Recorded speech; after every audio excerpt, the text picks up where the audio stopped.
ఒకరోజు చిన్న గువ్వ పక్షి పప్పుకి అడవిలో ఒక బంగారు గింజ దొరికింది. అది అసలు ఏమిటో ఆమెకు తెలియదు, కానీ అది మాయలా ప్రకాశిస్తోంది. పప్పు స్నేహితుడు టిట్టు వచ్చి అడిగాడు, నీ గూటి దగ్గర బంగారు వెలుగు ఎందుకు కనిపిస్తోంది పప్పు? అప్పుడే అకస్మాత్తుగా ఆ గింజే మాట్లాడింది.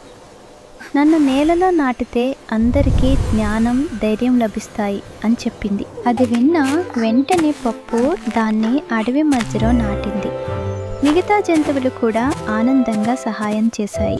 కొన్ని రోజుల్లోనే ఆ గింజ మాయలా మొక్కగా మారి ఒక పెద్ద జ్ఞానవృక్షంగా ఎదిగింది.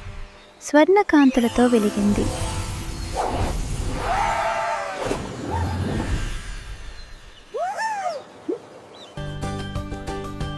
అడవి పిల్లలు ఆ చెట్టు కింద చదివితే చాలా సులభంగా గుర్తుపెట్టుకునేవారు. పప్పు కూడా చెట్టు మీద కూర్చుని ఆనందంగా పాటలు పాడేది.